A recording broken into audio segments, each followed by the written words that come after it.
Hello, it's Debbie Gilbert from the Business Awards Show, and I'm also the founder of the Best Business Women Awards. And today I am delighted to be joined by Anna Neville, founder of Kidslingo, who I've known for quite some time because she's won one of the Best Business Women Awards back in 2019, Best Franchisor. But she's also won a whole host of other awards and built this incredible business, which she franchised. So she's going to share loads of information about her business and some business tips around franchising, and also what difference awards have made to her. So welcome, Anna. Thank you very much. Lovely to be here. Fantastic. So take us back to the very, very beginning. Why did you start Kidslingo? What is it? And share that little journey with us. Brilliant. Oh, it's a long story, so I'll try and do the abridged version. I guess I'll just start off with who we are and what we do. So Kidslingo is now a national language franchise. So we teach French and Spanish to the 0 to 11 age range.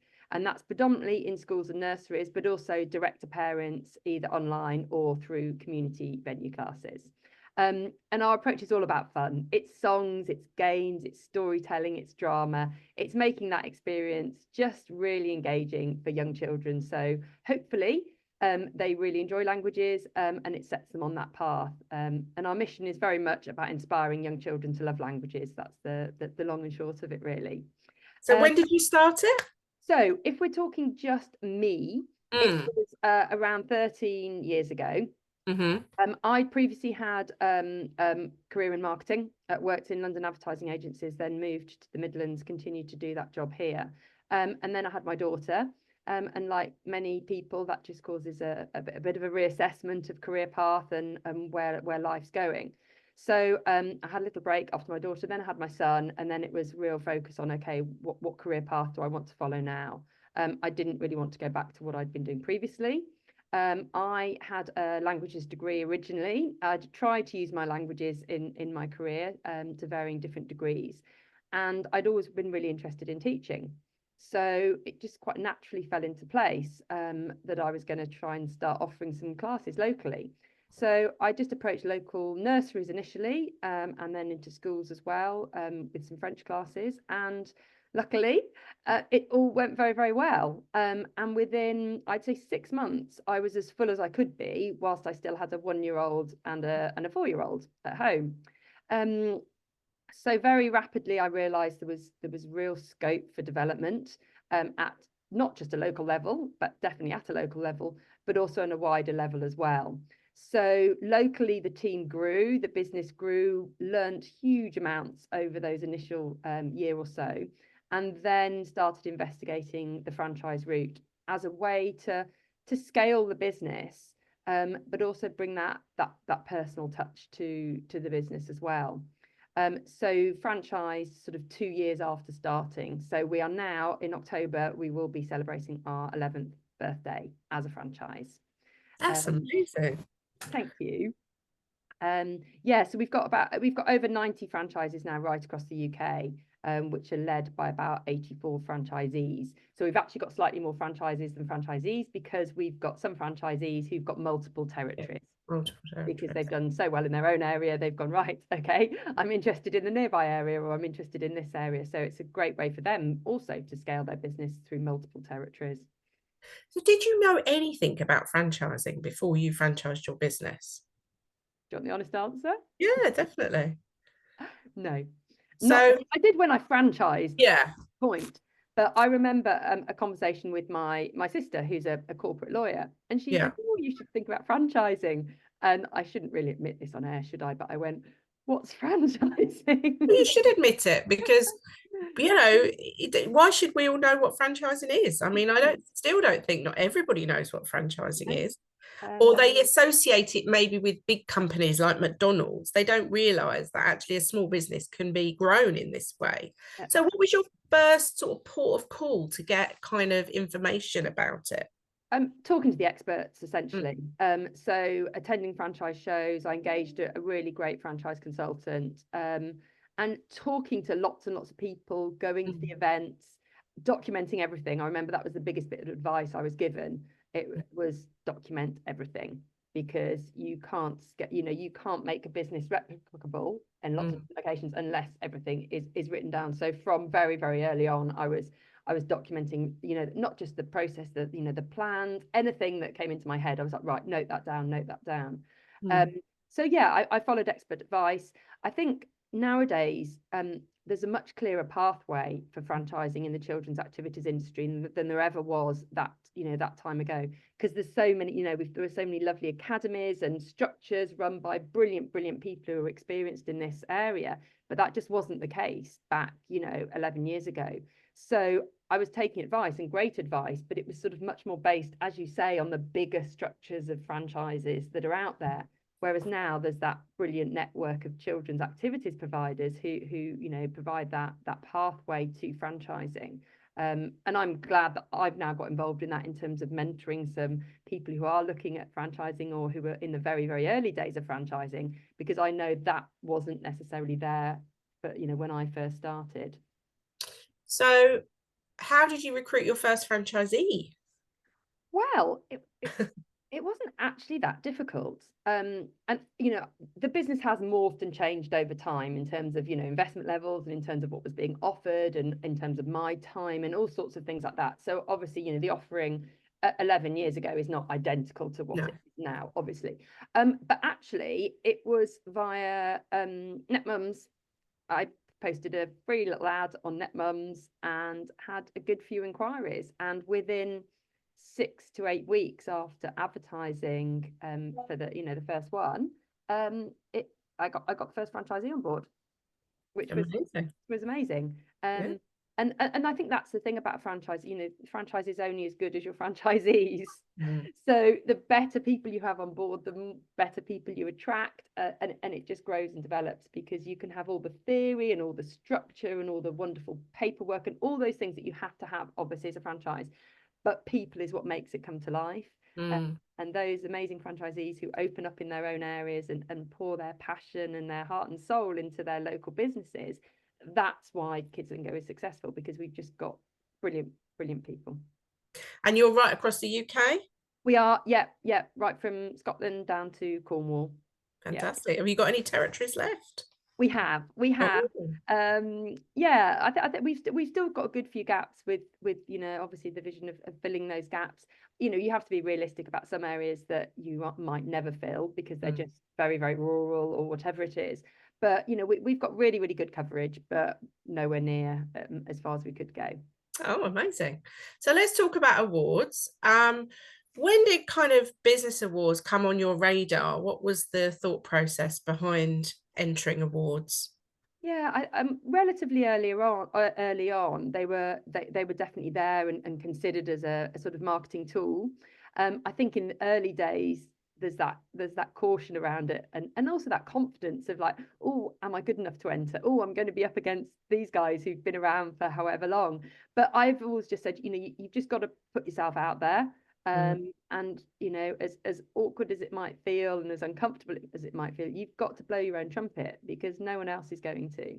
And just in those early days, by even just being on the stage, even just being nominated or a finalist or whatever, puts you on the stage with some amazing people. And I look back fondly to some of the awards where I didn't win, but I was sharing the stage with people that I admired and I looked up to, and I could have that chat with, and I could pick up the phone to. So yeah, we started pretty early on, and I just think awards are just an integral part of any marketing strategy, and especially a growth strategy for a franchise, because they just bring so many benefits on so many different levels. So what do you think the key benefits are for you as a franchisor? Visibility is obviously a key one. Whether you nominate, final, win, they're things that you can talk about on social media, PR releases, website, whatever it is, you've got that opportunity to shout from the rooftops about them. And I always say that to franchisees as well. If they're entering local awards, even if they're just nominated, or even if they've just entered, talk about it. It's just a platform to reach more people. I think also it builds up trust and credibility in the brand for not only your prospective customers, but your existing customers, because actually existing customers love to say, oh, we work with the award-winning, this award-winning brand, but also trust and credibility with those who are looking to join the franchise as franchisees. It's that third party endorsement, isn't it? It's all these experts have judged this business to be in this category, or parents have voted for this business to be in this category. So it just gives you, a bit of an elevated position and that credibility from third parties. Yeah. And I mean, to be crowned best franchisor is an incredible accolade. So you won that with the Best Business Women Awards in 2019, but you also won a whole host of other awards that year, including other awards on the same day. So tell us about the award story back in 2019. It was an insane day. Luckily, it was all happening in London, so it was possible to sort of split my time. But yeah, I was with a group of franchisees at the What's On for Kids Awards, where I think that year we'd won best franchise, and all of our franchisees who'd entered had also won the best regional franchisee in their own particular areas. So we were absolutely buzzing from that. It was amazing. I had to do a quick change into my evening wear in the ladies' toilets, grab a taxi in the pouring rain, and whiz over to your awards. And it was just a whirlwind, but an amazing. It was just the adrenaline was pumping, and it was just an amazing evening. And then hearing my own name as the winner. For that, my brain had hardly engaged with where I was sitting, let alone winning. It was an amazing experience for me and the franchisees. And I know I am obviously the figurehead of the business, but every win is the franchisees. Even if it's me personally winning something as franchisor, yeah, I'm the franchisor, but I can only be a franchisor because I've got amazing franchisees. So every win is down to them. I mean, I see you pop up all the time. Okay. So obviously we follow each other on social media and I see stuff popping up all the time. But what do you do with the award wins? How do you leverage that? Are you out there with PR on it? Yeah, I mean, I think social media is the biggest vehicle. And then obviously it's not just the Kidslingo HQ social media, it's all the franchisees who can then leverage that as well. And then they get the praise locally. And as I said, that's what I'm trying to achieve. Their customers, their prospective customers can see the local level social media and go, oh, fantastic. This person is part of a bigger network, and this is an award-winning network. So there's a lot of leverage across all of our platforms. So every single franchisee has their own social media platforms, obviously, that we set up centrally. So in terms of the reach, if you're talking, let's say we're talking Facebook, Instagram, and maybe Google Business Profile. Even just those alone, we're suddenly talking about, let's times that. Let's do my maths here. We're into hundreds of platforms across across that whole network, with that message just going out instantly. So that on the website, obviously, presentations to prospective franchisees, because on a regular basis I'm talking to prospective franchisees. So that's an area we always talk about in terms of the awards, because again, going back to what I said, it's that building that trust and the credibility with them. Yeah, and I think as well, especially in your sector dealing with children, I think it really does give parents reassurance as well that you're a good business and you're credible. Yeah. So if someone's sitting listening to this and they're thinking, oh, I wonder if I should franchise my business, what's the key things that people should have in place before they even pick up the phone to talk to somebody about franchising? It's a really good question, Debbie, and I think there are multiple different things. I think one is self-belief. It's like got to be the key one, because it's a hard path. It's not. I got asked this the other day. Someone said, "Why did you franchise? There are lots of other options." And maybe at that time I wasn't considering all the paths. I was quite transfixed on what I was going to do. But it's hard. You've got to have thick skin, and you've got to be resilient, and you've got to absolutely believe in yourself. And you've got to reach out to people. This is not something you do in isolation. Even before you decide to make that decision to franchise, there's so many people you can talk to who will freely give their time to talk you through the ins and outs of it, their own personal experience. Anyone who reached out to me specifically in the children's sector, because that's what I can talk about knowledgeably, you know, I would be really open and honest and talk about the pros and cons, because it's not easy. It's not a bed of roses. And you know, like anything in life, but you know, it can be amazing, and I don't regret it. There are probably tiny moments when I regret it, but as a whole, I love what I do. And I love to share my experiences with other people, because it may be the right thing for their businesses, but sometimes it might not. And I think that's a really important thing as well, is really considering the different options that are out there, the steps you need to take, the investment you need to make, all of those things. Is this right for your business structure? And really doing your research. And what makes a good franchisor? I mean, as somebody who's won this title as best franchisor, what is it that makes a good franchisor? I have to ask franchisees, I guess. I think there are a number of different facets that I guess are similar to anyone who is working with people and managing people in any type of business. I think as I said, I think you've got to be thick-skinned and resilient. I think you've just got to listen to people, because, you know, yes, a franchise is a sort of set system and way of doing things, but it is implemented by amazing people. It's not implemented by robots. No. And it's particularly in the kids activities industry. You know, it's not like McDonald's, where you walk into any McDonald's and, you know, it looks pretty much identical wherever you are around the globe. It's not like that. You know, the business is so much about the individual who is running that business. You've got to listen to franchisees. You've got to respect them.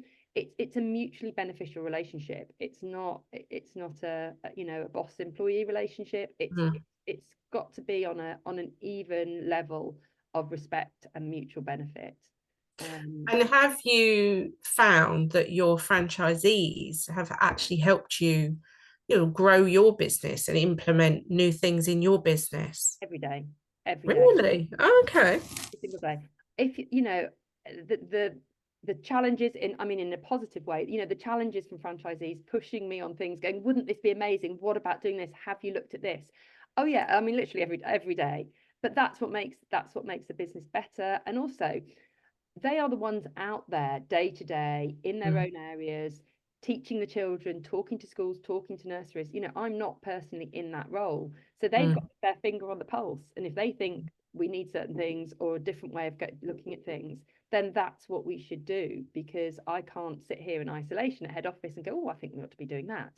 But you know, they're the ones who've got the finger on the pulse and deal with the children, and I have to listen to them. You know, we wouldn't be where we are now if we didn't. So do you think that there's changes coming through on the sort of children's activity languages sector, in the particular sector you're in, which is teaching children languages? Have you seen that evolving and changing over time? Yeah, absolutely. I mean, I guess, you know, rewind when I first started, then, you know, languages weren't really on the agenda, especially at a nursery level. You know, I was making those sales calls and people were like, what are you talking about? Why? Whereas now, you know, it is a much more acceptable thing. And obviously we have a lot more incoming inquiries coming in. It's not just about reaching out, although there is still that role to play in terms of reaching out. So yes, it's much more acceptable that from a young age children are learning languages. I mean, as a business, we have just grown and grown and grown. The inquiries, you know, increase year on year.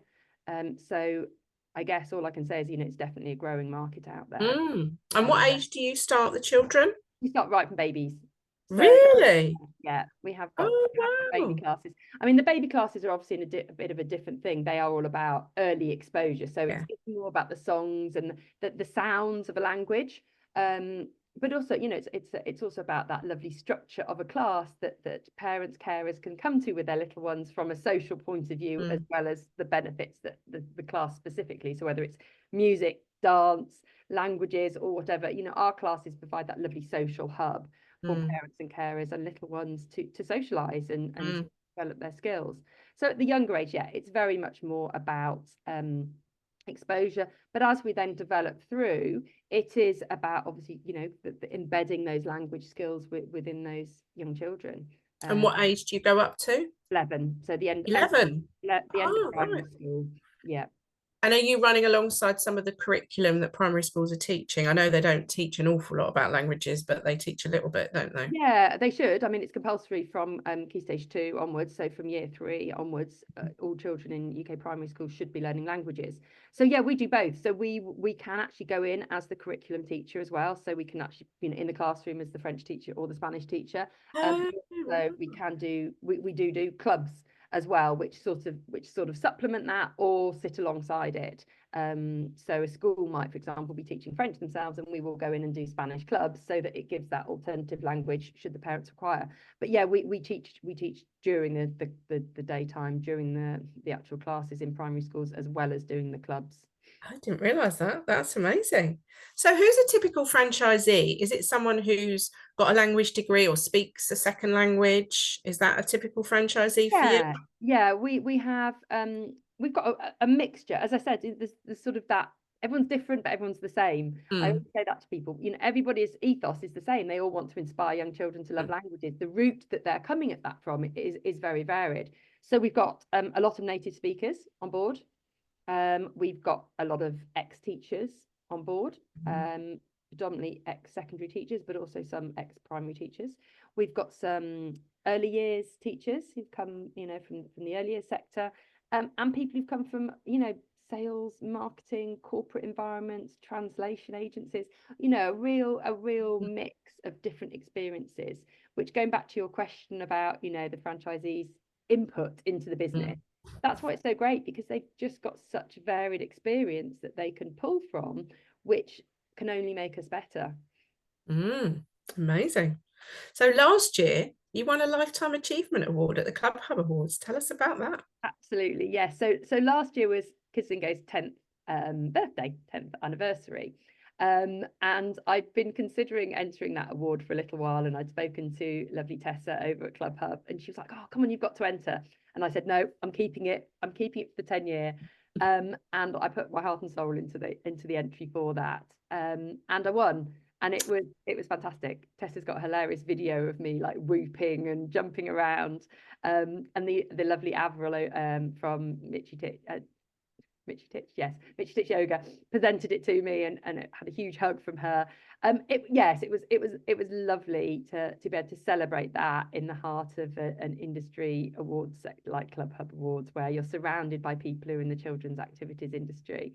And yeah, it was a lovely celebration, and it was almost around the exact time of the birthday, which I think was the October. It was around the exact same time, and it's just wonderful to be able to celebrate, to get that award and celebrate it amongst my peers. Yeah, I think that's it. And it's nice to be recognised for everything you've put into your business over the last 10 years at that point. It's a nice recognition, isn't it? So are there any awards on your agenda for this year or next year? Yes, there's a good few coming up. Let me see if I can list them all. So there's the EWIF awards coming up, Encouraging Women in Franchising, which is an organisation I have huge amounts of time for. I'm actually in the final of 3 categories for that. Wow. Is Woman Franchisor of the Year, Inspirational Woman in Franchising, and Ambassador of the Year. So I entered 2 of those, and one of them I was nominated for. So the Ambassador of the Year is nominated by the local group heads, so to speak. So that was a complete surprise. The other 2 I'd entered, and again, I adore EWIF as an organisation. I get so much from the meetings that I go to, and I was determined to get through. And again, I put my heart and soul into the entry, because I've entered a few years on the trot and hadn't got through to the final. So I was so excited to get through to those. So there's that. There's the What's On for Kids Awards, which we are through as a finalist in Franchise of the Year. What else? I should know. I should know, shouldn't I? I'm just trying to think. Is it those? Oh no, sorry. And I'm a finalist in the Woman Who Solopreneur. Lovely.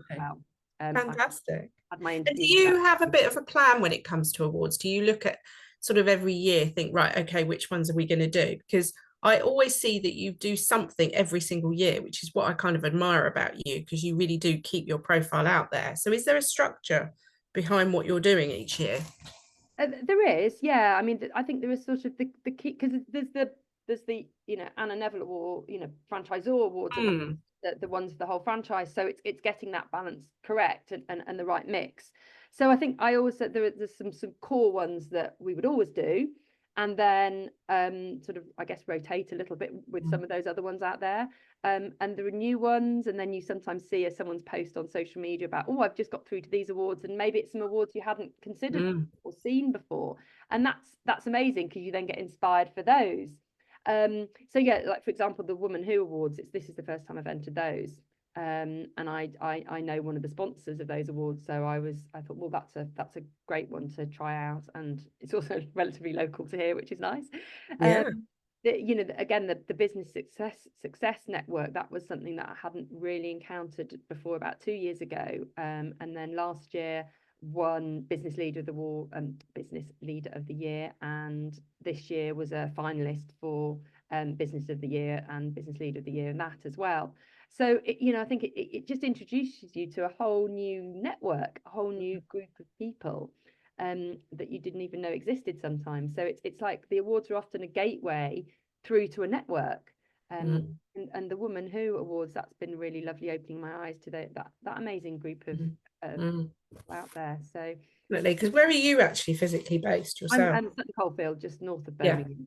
Yeah, so you're right in the centre of right the centre. country, Yeah, which is it's nice. quite useful. But yeah, I think all the awards bring something different, don't they? And they're all lovely. They all have their own feel. They all have their own personality. And it's sometimes you can't do them all, and you wouldn't really necessarily want to do them all. But I think it's a case of mix and match with a sort of foundation of some that we would always focus on. Yeah, I agree. And I think keeping yourself buoyant within the franchising and children's activity sectors is one of the most important things that you can do for your business, isn't it? Absolutely.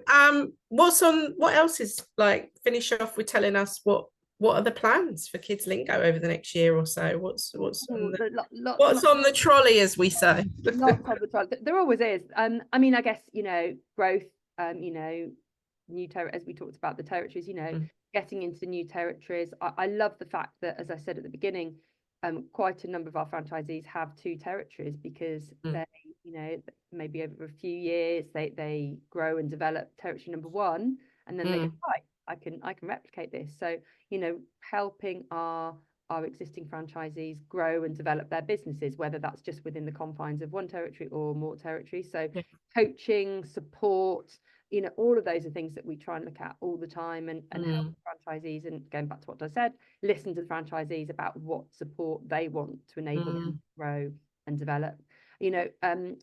Education, there are changes in the educational system, both from a nursery level and a school level. The growth of the academies, the multi-academy trusts, the growth of the nursery chains, and that sort of facilitates a slightly different approach to marketing as well. So it's just keeping your finger on the pulse. Safeguarding has been a massive review for us recently, making sure we're absolutely up to speed with the regulations and keeping children safe in education, guidelines. So again, that facilitates change. It can facilitate, it's just keeping on the ball with all of those different things. And the industry events are brilliant. The Children's Activities Association, ICAP, we've got those brilliant bodies that represent our industry, which help keep us up to speed on the things we need to be considering. So yeah, eye on the ball, growth, development, potentially looking at some form of overseas. I was going to say, would that not be the next logical step? Absolutely. I mean, there's still so much scope within the UK. It's not necessary. I don't necessarily want to take the eye off the ball with that. No. But opportunities, have arisen. Conversations have taken place. In terms of UAE, Channel Islands, things like that. So yeah, I think those things are definitely on the cards, not necessarily on the front burner, but definitely for consideration. What are the areas in the UK that you're needing to plug? You know what? There's a bit of a strip across. I would say the sort of Oxford, Reading, really? Just love. I'm surprised that you don't have franchisees in that area. So we've got real clumps around, but we have got some gaps. That's an area I would absolutely love to get into more up the northeast side of things as well. Very, very strong northwest. Northeast, definitely some gaps. Sort of we get loads of inquiries in from schools and nurseries in the sort of, I'd say, Brentwood, Basildon sort of direction. Again, we've got a lot over in sort of Essex, but that's a gap for us. Some parts of London, we're very, very strong in London, but there's still huge scope, to develop franchise areas down there. So yeah, and anyone's interested, I always say, look, because you just don't know who's listening to the podcast and who they might know. Exactly. And that's the thing, because there are main reasons that women start a business is to fit around their families, because there are people out there who maybe are teachers at the moment but are looking to find something else, because even though you get 13-week school holidays, it's still not a lot when you're trying to juggle childcare Monday to Friday. It can be a bit of a challenge. And it's still often not that amount of time off, because there's all the prep work and there's everything that goes on, and it's a really hard system to work in. I think teaching traditionally used to be a very family friendly career, and unfortunately it's not anymore. It almost can be the reverse, and there's a whole group of people out there, teachers or non-teachers,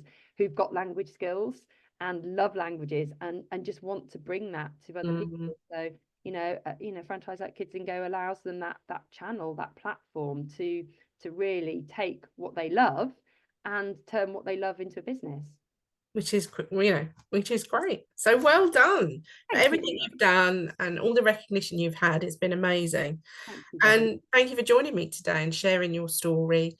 So if anyone's listening to the podcast today, we will make sure that Anna's details are in the show notes, and they'll also be on the YouTube video in the description box. So if you're interested in talking to her about a franchise, or you might be somebody interested in getting your children some support with languages, so you can head over to her website and have a look at classes that might be available in your area. So thank you for joining me today. Good luck on your business journey. I'm sure we're going to see you back at the Best Business Women Awards picking up a trophy in the not too distant future. Thank you. Thank you, Debbie. Bye. Bye-bye.